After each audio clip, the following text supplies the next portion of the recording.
बच्चों, nursing officer बनना है तो यहाँ से शुरू करो। जीएनएम कर लिया या बीएससी नर्सिंग कर लिया, बट अब आगे क्या? देखो, प्राइवेट जॉब में काम ज्यादा है और सिक्योरिटी कम, और ना ही तुम्हारे पास टाइम होगा आराम करने का या फिर अपनी लाइफ जीने का। तो इसीलिए अभी से तैयारी शुरू कर दो गवर्नमेंट नर्सिंग ऑफिसर बनने की, और सरकार तुम्हारे जैसे नर्सिंग ऑफिसर का इंतजार कर रही है, जिससे इंडिया के हेल्थ केयर सिस्टम को और बेहतरीन बना सके। अब गवर्नमेंट जॉब आपको देगी सिक्योरिटी, सुकून और एक बेहतरीन सैलरी। वैसे आपने अपने सीनियर्स को देखा ही होगा, नॉर्सेट, आरआरबी या सीएचओ जैसे एग्जाम्स को क्लियर करके अपनी लाइफ को बेहतरीन बनाने के लिए। तो उसी तरह से आप भी अपनी लाइफ को बेहतरीन बना सकते हो। तो आज की इस वीडियो में मैं बताऊंगी कैसे। तो सबसे पहली बात बच्चों, तुम्हारे पास ऑप्शन क्या क्या है।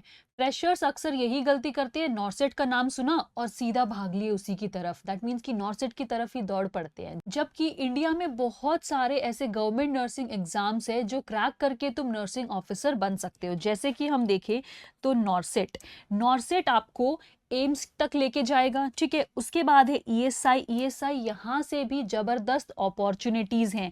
प्लस रेलवेज का भी नर्सिंग एग्जाम होता है। देन स्टेट एग्जाम्स जैसे कि DSSB होगा आपका दिल्ली के लिए। उसके साथ साथ RUHS होता है फॉर राजस्थान, ठीक है। तो इसी तरह से और भी अलग अलग स्टेट गवर्नमेंट एग्जाम्स होते हैं जिसको आप क्लियर करके नर्सिंग ऑफिसर बन सकते हो। तो मतलब यहाँ है असली गुड न्यूज कि इतने सारे एग्जाम्स का एक ही सिलेबस। दैट मीन्स कि सब्जेक्ट सेम होगा, सिलेबस सेम होगा, कोर कॉन्सेप्ट सेम होगा, लेकिन बस एक डिफरेंस होगा कि आपका जो पैटर्न आएगा एग्जाम का वो थोड़ा सा डिफरेंस होगा। बेसिकली आप एक ही सिलेबस पढ़ के मल्टीपल एग्जाम्स की प्रिपरेशन कर सकते हो at the same point of time. और फ्रेशर्स के पास तो बहुत बड़ा एडवांटेज है कि आप अभी पढ़ाई की कंटिन्यूटी में हो तो यहीं से रिज्यूम कर सकते हो एंड इजीली आप अच्छी अपॉर्चुनिटी पा सकते हो। और अगर सही डायरेक्शन मिल गई तो कंपटीशन में बहुत आगे जा सकते हो। अब नेक्स्ट पार्ट है कि प्रेपरेशन शुरू कहाँ से करें, कि कैसे शुरू करनी है प्रेपरेशन, कहाँ से पढ़ाई शुरू करनी है। यहीं पर ज्यादातर स्टूडेंट फंसते हैं कि रैंडम सोर्सेज से नोट्स उठाए, रैंडम यूट्यूब वीडियोस देख ली और 4-5 बुक्स को रेफर कर लिया। तो इसी वजह से आप एंड में अगर देखोगे 1-2 महीने बाद रिजल्ट क्या आता है, 0, और कुछ रिटेन नहीं हुआ। क्यों? क्योंकि डायरेक्शन सही नहीं थी। तो इसका सोल्यूशन क्या है? इसके सोल्यूशन के लिए बेसिकली आपके 2 रूल होंगे, वो आपको याद रखना है। सबसे पहला रूल कि एक स्टैंडर्ड रिसोर्स को चूज करो और उसी पे ट्रस्ट करो। ऐसा नहीं कि आपने 4-5 किताब उठा ली, मल्टीपल टीचर से पढ़ा एंड मल्टीपल रिसोर्सेज इकट्ठे करके पढ़ा। एंड रिजल्ट क्या होगा कि आप कंफ्यूज हो जाओगे और कुछ भी प्रोडक्टिविटी नहीं निकल के आएगी। तो रूल नंबर 2 क्या कहता है कि सिलेबस कवर करना और कॉन्सेप्ट समझना, इन दोनों में डिफरेंस है। जस्ट सिलेबस कवर करना इज नॉट इनफ, कॉन्सेप्ट समझना बहुत ज्यादा जरूरी है।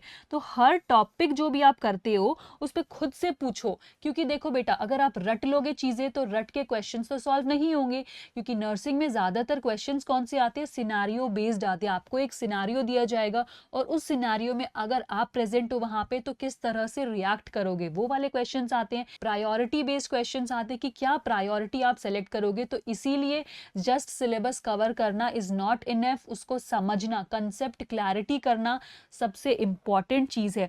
अगर आप एक्चुअल पेशेंट पे आए, दैट मीन्स कि एक्चुअल पेशेंट से डील कर रहे हो, तो उस टाइम पे अगर पेशेंट की ये सिचुएशन होती है तो आप कैसे रिएक्ट करोगे, इस टाइप के क्वेश्चंस आते हैं। तो इट इज वेरी इंपॉर्टेंट कि कॉन्सेप्ट को समझना, कॉन्सेप्ट को क्लैरिफाई करना, वो सबसे ज्यादा इंपॉर्टेंट है।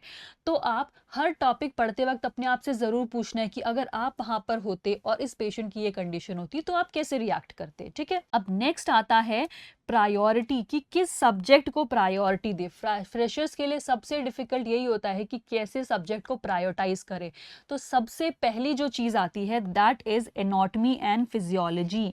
बिकॉज जब तक आपको नॉर्मल चीज नहीं पता होगी तो एबनॉर्मल में डिफरेंशिएट कैसे कर पाओगे। अगर आपको ह्यूमन बॉडी में नॉर्मल एनाटॉमी नहीं पता होगी, नॉर्मल फिजियोलॉजी नहीं पता होगी कि लिवर क्या है, कहाँ पे प्रेजेंट है, उसका क्या फंक्शन है, तो उसके फंक्शनिंग में जब प्रॉब्लम आएगी तो आप कैसे डिफरेंशिएट कर पाओगे। दैट मीन्स कि नॉर्मल फिजियोलॉजी प्लस डिजीज, उसके बीच में डिफरेंशिएट ही नहीं कर पाओगे। इसीलिए उस डिफरेंशिएशन के लिए सबसे पहली जो सबसे इंपॉर्टेंट नींव है वो है एनाटॉमी एंड फिजियोलॉजी, ठीक है बेटा। उसके बाद है आपकी फंडामेंटल्स ऑफ नर्सिंग, ये तो बहुत इंपॉर्टेंट है, यहाँ से बहुत सारे क्वेश्चंस आते हैं बेटा, प्री में भी आते हैं, मेंस में भी आते हैं, इसीलिए फंडामेंटल्स ऑफ नर्सिंग को बिल्कुल भी स्किप नहीं करना। देन आता है आपका MSN एंड फार्माकोलॉजी। MSN आप पढ़ोगे, सिस्टम वाइज उसको पढ़ो और उसके साथ साथ फार्माकोलॉजी, मतलब जो सिस्टम की आप डिजीजेस पढ़ रहे हो उसके साथ साथ जब उसका मैनेजमेंट पढ़ रहे हो तो वहीं पर उसकी फार्माकोलॉजी कंप्लीट कर लो। दैट मीन्स कि MSN एंड फार्माकोलॉजी पैरेलल चलेंगे, एक डिजीज पढ़ी कोई भी, उसके एंड में जब उसका मेडिकल मैनेजमेंट आया तो वहीं के वहीं पूरा फार्माकोलॉजी उसकी समझ लिया आपने, फार्माकोलॉजिकल मैनेजमेंट के वहीं पे। देन आता है आपका OBG एंड पीडियाट्रिक्स। आजकल जो है विजुअल बेस्ड क्वेश्चंस बहुत आ रहे हैं, दैट मीन्स कि पिक्चर दिखा दी, इमेज बेस्ड क्वेश्चंस वो आए, वो ज्यादातर OBG से आते हैं, तो आपको चीजें को कोरिलेट करके पढ़ना है with the help of the images.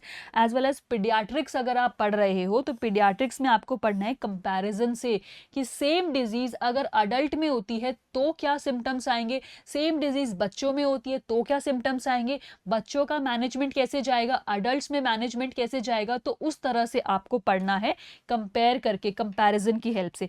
Then आता है CHN एंड साइकियाट्री। इन दोनों सब्जेक्ट्स को मत छोड़ना बेटा, गैप यहीं से बनता है, जो भी रिजल्ट का जो डिफरेंस आता है, मेजर डिफरेंस आता है इन दो सब्जेक्ट से, क्योंकि अक्सर बच्चे सोचते हैं कि इसको स्किप कर देते हैं और वहीं से फिर मेन रिजल्ट बनता है, वहीं से रैंक बहुत ज्यादा पीछे और आगे की तरफ जाती है, तो इसीलिए ये चीजें भी बहुत ज्यादा इंपॉर्टेंट है। देन नेक्स्ट आता है कि आपको सिलेबस, सबसे इंपॉर्टेंट है कि सिलेबस कैसे क्या है, सिलेबस बहुत बड़ा है तो इस वजह से समझ नहीं आता कि कितना पढ़ा कितना बचा है और कहाँ आप वीक हो, लेकिन अब पता चलेगा। देखो ऐसे तो करने को बहुत कुछ है, बट अभी ये जानना बहुत इंपॉर्टेंट है कि आप कहाँ स्टैंड करते हो इन, कहाँ वीक हो। इसलिए NPrep is launching diagnostic test जो आपको आइडेंटिफाई करने में हेल्प करेगा कि आपका गैप क्या है और आप कहाँ बेटर कर सकते हो। तो बेसिकली एक आप अपना टेस्ट दोगे, टेस्ट के थ्रू आप चेक कर सकते हो अपना करंट लेवल की करंटली आप कहाँ पर स्टैंड कर रहे हो, एंड फिर आप क्या कर सकते हो, अपनी रिपोर्ट को मैच करो, रिपोर्ट को मिलाओ और देखो कि क्या आपकी स्ट्रेंथ है, क्या आपकी वीकनेसेस है, स्ट्रेंथ को और ज़्यादा एनहांस करो और वीकनेसेस पे थोड़ा सा फोकस करो ताकि वो वीकनेस भी आपकी स्ट्रेंथ बन जाए। और फिर उस टेस्ट के अकॉर्डिंग, टेस्ट के रिजल्ट के अकॉर्डिंग आपको मिलेगा पर्सनलाइज्ड प्लान, क्योंकि हर बच्चे का पढ़ने का तरीका, पढ़ने का टाइम सब कुछ अलग होता है, स्ट्रॉन्ग सब्जेक्ट्स अलग होते हैं, वीक सब्जेक्ट्स अलग होते हैं, कोई रात में पढ़ना प्रेफर करता है, कोई डे टाइम में पढ़ना प्रेफर करता है, तो कोई किसी के लिए 14 घंटे पढ़ना ज़रूरी होता है तो कोई 8 घंटे में ही कवर कर लेता है। तो इसीलिए आप जब ये डायग्नोस्टिक टेस्ट दोगे उसके बाद after the analysis of result आपको मिलेगा अपना पर्सनलाइज्ड प्लान्स। दैट मीन्स कि अपने आवर्स और रूटीन के हिसाब से, कि जो बच्चे जॉब कर रहे हैं या जो कोरली एकदम पढ़ रहे हैं, तो दोनों के बेसिस पे, दोनों के देख के पर्सनलाइज्ड प्लान बनाया जाएगा आपको। और इसकी डिटेल्स चाहिए आपको कि कैसे रजिस्टर करना है, कब टेस्ट होगा, तो वो सब कुछ आपको मिल जाएगा व्हाट्सएप चैनल पे, और जिसका लिंक आपको मिल जाएगा नीचे कमेंट सेक्शन में, तो आप लिंक पे क्लिक करके सारी डिटेल्स वहां पे देख सकते हो। देखो फ्रेशर्स की सबसे बड़ी प्रॉब्लम है कि दिन में बहुत कुछ करना चाहते हैं, ऐसा लगता है कि ये भी कर लूँ वो भी कर लूँ, सब कुछ, मतलब कि अनरियलिस्टिक अनअचीवेबल टारगेट सेट करते हैं और एंड में क्या रिजल्ट निकल के आता है कि उन्हें लगता है कि कुछ भी नहीं हुआ। तो इसके लिए इसका एक सिंपल सा सोल्यूशन है कि दैट मीन्स कि आप एक स्ट्रक्चर बनाओ कि कब क्या पढ़ना है।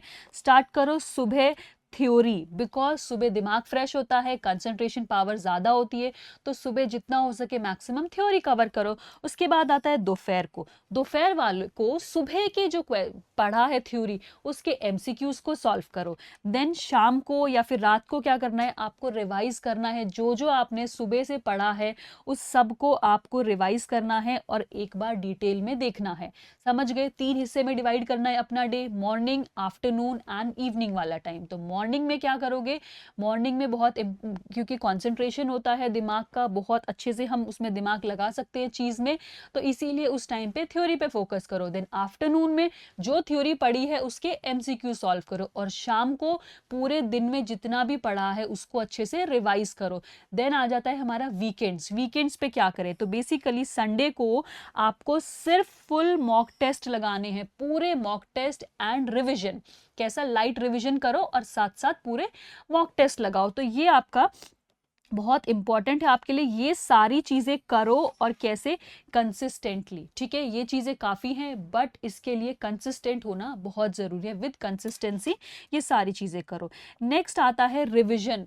रिवीजन को कभी भी ऑप्शनल मत समझना, रिवीजन बहुत इंपॉर्टेंट है, कोर है, नींव है मैं बोलूंगी। ठीक है, तो रिवीजन में आप क्या होता है बेसिकली, जनरली बेटा स्टूडेंट की क्या वो होती है टेंडेंसी, आज पढ़ा उसके बाद भूल गए, या फिर बोला अरे छोड़ो अब थोड़ा सा रेस्ट कर लेता हूँ, आज कल पढ़ाई शुरू करूंगा। ठीक है, ये एक ह्यूमन बायोलॉजी है बेटा कि आज पढ़ा कल भूल गए या फिर परसों भूल गए, रिटेन नहीं कर पाते। तो उसके लिए क्या है, बार बार रिवाइज करना इंपॉर्टेंट है। तो आपको रिवाइज किस तरह से करना है, आपने एक तो पढ़ा उसके बाद तुरंत उसको रिवाइज किया, मतलब आज पूरे दिन में जो पढ़ा उसको तुरंत के तुरंत रिवाइज कर लिया। फिर उसके बाद क्या करोगे, सेकेंड रिवीजन आपकी आएगी 7 दिन बाद। 7 दिन बाद एक शॉर्ट रिवीजन, मतलब वीकेंड पे जो मैंने बताया था लाइट रिवीजन करनी है वो करोगे आप।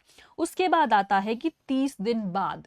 लॉन्ग टर्म मेमोरी में चीजों को सेट करने के लिए आपको 30 दिन बाद एक बार जरूर रिवाइज करना है कि पिछले 30 दिन में आपने जो पढ़ा है उसको एक बार रिवाइज करो। अब अगर मैं कुछ थोड़ी सी आपको प्रो टिप्स दूं तो एक सबसे इंपॉर्टेंट चीज क्या है, नोट्स हमेशा अपने खुद के होने चाहिए और अपने हाथ से बनाए हुए होने चाहिए। दैट मीन्स कि self made notes are very important, वो होने बहुत जरूरी है।